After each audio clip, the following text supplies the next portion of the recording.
नमस्कार साथियों, आप सभी का स्वागत है विनोद अपडेट इंडिया पर। मैं हूं विनोद यादव। साथियों, आज के सेशन की सबसे लेटेस्ट और सबसे करंट न्यूज है वो ईरान को लेकर के। साथियों, अमेरिका ने पूरी कसम खा ली है कि भाई साहब मैं ईरान को बर्बाद करके ही मानूंगा, मैं ईरान को पूरा कंगाल करके ही मानूंगा, तब जाकर के मैं रुकूंगा। साथियों, ये आपको इस टाइम में सिचुएशन ये हो रखी है ईरान के अंदर, पिछले 2 दिन के अंदर अमेरिका के द्वारा ईरान में इतने बम गोले दागे गए हैं, इतने बम गोले दागे गए, इवन वहां की रिफाइनरीज हैं, वहां के तेल के जो भंडार हैं, तेल का जहां स्टॉक करके रखता है ईरान, उन सबको टारगेट किया गया है। एक तरीके से ईरान की जो रीढ़ की हड्डी है, बैकबोन है, उसके निशाना बनाया गया है। साथियों, लगभग युद्ध के 9 दिन हो चुके हैं, अब तक अमेरिका फुल फ्लेज सामने नहीं आया था। उन जो मतलब एक तरीके से जो एनर्जी के सोर्सेज थे उनको टारगेट नहीं किया गया था, पर अब लग रहा है कि अमेरिका फुल फ्लेज आ चुका है इसके अंदर। अब तो इवन ये हो रखा है कि भाई साहब आसमान से जलते हुए तेल की बारिश हो रखी है ईरान के अंदर, इस लेवल तक मतलब ये युद्ध जा रहा है। साथियों, आप इस वीडियो के अंदर देखना, ये तमाम जो आपको ऊपर दिख रहे हैं, पूरी राजधानी तेहरान के ऊपर काले बादल मंडरा रखे हैं। ऐसे लग रखा है कि पूरी राजधानी के पूरा ईरान ब्लैकआउट हो रखा है इस टाइम के अंदर। साथियों, ये एक सीएनएन का पत्रकार है, उसके द्वारा ये बताया जाता है कि भाई साहब इसके पीछे की तरफ जो ये बादल उठ रहे हैं, मतलब आग के बादल उठ रहे हैं, आग के गोले उठ रहे हैं, वो एक तरीके से इनकी जो रिफाइनरीज है, जो तेल के डिपोज है, जहाँ पे तेल स्टोर कर रखा है, वहां पे आग लगा दी जाती है। आग लगाने का भी नतीजा ये है कि साथियों बम से यहाँ पे, या मतलब ईरान के द्वारा एयर स्ट्राइक की जाती है बम से, और ये एक तरीके से इनकी रिफाइनरीज है उसको जला करके रख दिया जाता है।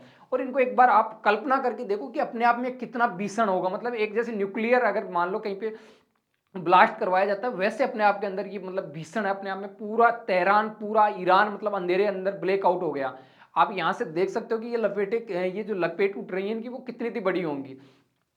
साथियों, इन रिफाइनरियों के अंदर जो मतलब स्टोरेज कर रखा था क्रूड ऑयल या कच्चा ऑयल, स्टोरेज कर रखा था, जैसे इन पे बॉम्बिंग होती है, जब भी इनके बम डाले जाते हैं, तो वो जो क्रूड ऑयल है वो पूरे शहर के अंदर फैल जाता है। और शहर के अंदर भी होता ये है कि साथियों जहां जहां नालियां जा रही थी, उन नालियों के अंदर कच्चा तेल बहता है, और उन कच्चा तेल बहने का नतीजा ये निकल के आता है कि पूरी नालियां जल रही हैं। एक तरीके से पूरा तेहरान जल रहा है इस टाइम के अंदर।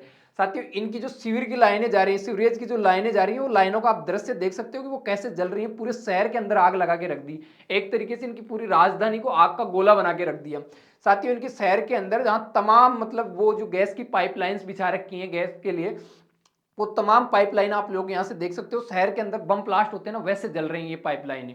इवन साथियों, यहाँ पे मतलब एक व्यक्ति अपनी कार के ऊपर आकर के ये दिखाता है कि भाई साहब पिछले 2 दिन के अंदर तेहरान को कितना जलाया गया है, कि आसमान से कालिस बरस रही है, आसमान से काली धुआं मतलब जो नीचे आई है, उसके जो मतलब कण है, जो पार्टिकल्स हैं वो नीचे आए हैं, वो मतलब एक बड़ी संख्या के अंदर यहाँ पे गाड़ियों के ऊपर, दीवारों के ऊपर, कपड़ों के ऊपर लोग मास्क लगा के बाहर निकल रही है। ये सिचुएशन, सांस नहीं ले रखी है, सांस एकदम जहरीली हो रखी है वहां पे।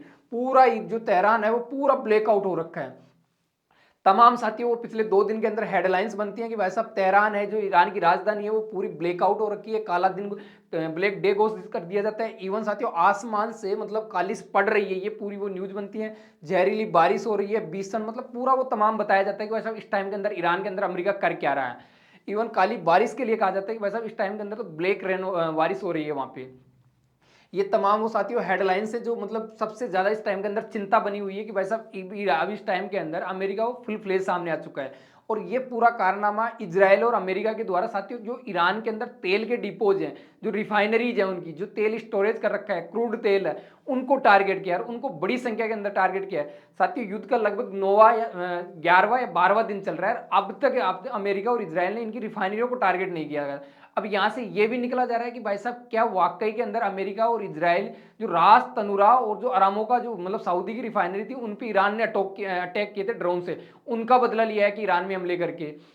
ये हेडलाइन बीबीसी के साथियों कि भाई साहब रात का माहौल था, वो ऐसे लग रहा था जैसे दिन का मंजर हो रखा हो, ईरान के अंदर दिन हो रखा हो, रात तो हुई नहीं हो।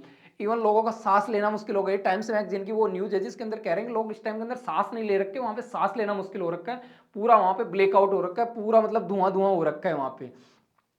साथियों, आपको बता दूं, लगभग आप ये मान के चलो, इस टाइम तक ये युद्ध था, युद्ध की तरह लड़ा जा रहा था। अब ये युद्ध की तरह नहीं लड़ा जा रहा, अब इसको मतलब अब तेल रिफाइनरी जो एनर्जी के सोर्स थे, जहां से मतलब पूरे शहर के अंदर गैस जाती है, गैस की पाइपलाइन होती है, उनको अटैक किया जा रहा है। यहां से मतलब ये है कि अब आम जनता के अंदर किल्लत मचेगी, आम जनता के अंदर दिक्कत आएगी। और ये साथियों अमेरिका कर क्यों रहा है भाई साहब, तेल को मतलब वहां पे अटैक क्यों कर रहा है, तो उसके अंदर कई मल्टीपल फैक्टर्स हैं। अगर साथियों ईरान के पास में परमाणु बम होता है या परमाणु बम बनाने की उसकी कैपेसिटी होती है या जो यूरेनियम है उसको संवर्धित करके बैठा हुआ होता, तो अब तक वो अपने जो सुप्रीम लीडर है खेमेनी उसको मरने नहीं देता, इतने लोगों को नहीं मरने देता। अब तक वो परमाणु बम या तो इजराइल पे या कोई पड़ोसी देश पे फोड़ चुका होता।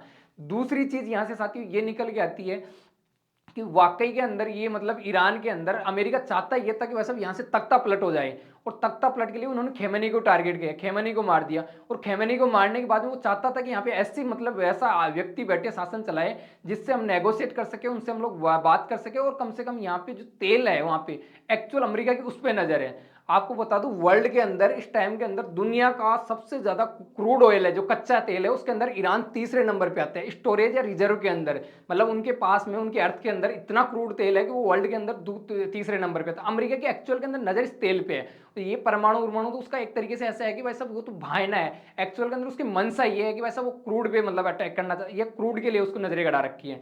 साथियों आपको बता दूं इस टाइम के अंदर पूरी वेस्ट ग्लोबल दुनिया के अंदर क्रूड की जो कीमतें हैं वो लगभग $115 पर बैरल से ऊपर जा चुकी हैं। आपको बता दूं आज के लगभग आप लोग यूक्रेन के युद्ध से भी पहले देखोगे तो नॉर्मल लगभग $60 पर बैरल की डॉलर क्रूड ऑयल की कीमतें हुआ करती थी। आज वो सिचुएशन बढ़कर के मतलब पूरा डबल हो चुका है, और अब तो ये मतलब $100 को भी क्रॉस कर चुका है। अनुमान लगाया जा रहा है कि ये मतलब $200 पर बैरल की भी कीमतों को छू सकता है अगर मिडिल ईस्ट से तेल बाहर नहीं निकला तो। साथियों इसी के बीच में ट्रम्प का आता है कि भाई साहब जो क्रूड ऑयल की जो कीमतें बढ़ रही हैं उसके लिए कहता है कि ये तो शॉर्ट टर्म है, अब हम लोग अगले 10 या 15 दिन के अंदर जो ईरान में जो करना है वो कर देंगे, उसके बाद में सामान्य चीजें होंगी, सामान्य परिस्थितियां होंगी, उसके बाद में तेल की कीमतें होंगी वो एक्चुअल के अंदर कम हो जाएंगी। अब साथियों अमेरिका क्या पता ऐसे भी चाह रहा होगी वैसे दुनिया का 20% ऑयल मिडिल ईस्ट से निकलता है, ये इनको युद्ध के अंदर झोंक करके वो अपने वेनेजुएला वाली दुकान ओपन की है। वो सोच रहा हो क्या पता कि दुनिया के जो तमाम जो ग्राहक है वो उधर आएंगे तो कम से कम वो परमानेंट उधर ग्राहक बन जाएंगे, और वो इनकी दुकान बंद करवाने के लिए ये युद्ध का बखेड़ा स्टार्ट किया हो। क्योंकि ऐसे तो डायरेक्ट कोई वेनेजुएला के पास में जाएगा नहीं, क्योंकि सबके पास में यहाँ पे मिडिल ईस्ट पड़ता है, सब मिडिल ईस्ट से परचेज करना चाहेंगे। साथियों ये सब चीजें हो रही थी, उसी के बीच के अंदर अमेरिका ने कुछ चीजें ऐसी भी की हैं, उनके अंदर जो ईरान के जितने भी जो वाटर प्लांट थे उनको टारगेट किया जाता है।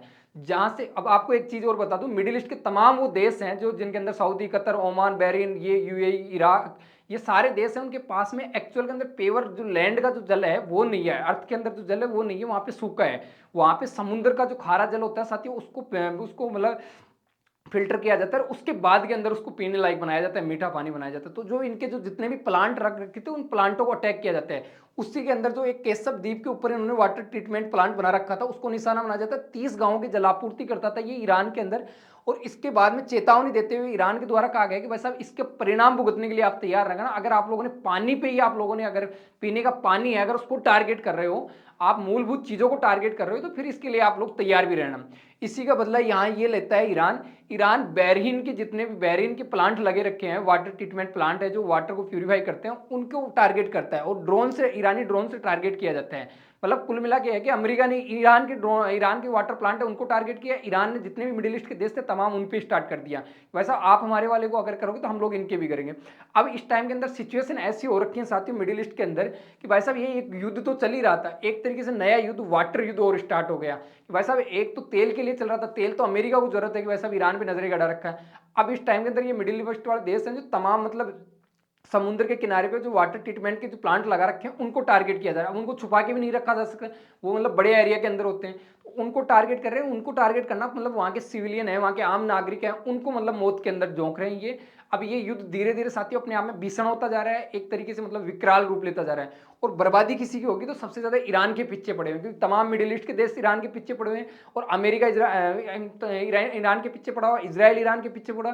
तो बर्बादी सबसे ज्यादा किसी की किसी ना किसी की है, तो वहां पे ईरान की है, और इस टाइम के अंदर अमेरिका फुल फ्लेज लग भी गया है इस प्लान को एग्जीक्यूट करने के अंदर।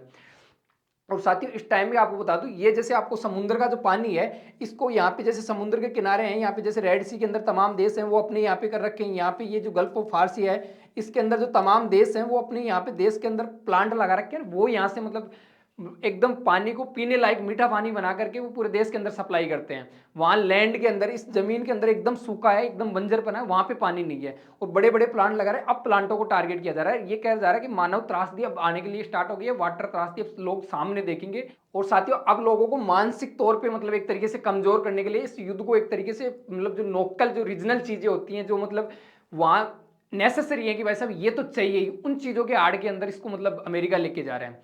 साथियों आपको 2 सेकंड का समय लगेगा, वाक़ई में हमारी स्टोरी आपको अच्छी लगी हो तो चैनल को सब्सक्राइब करके जाना, आपका इस टॉपिक के प्रति कोई भी ओपिनियन हो तो उसको कमेंट बॉक्स के अंदर कमेंट करके जाना।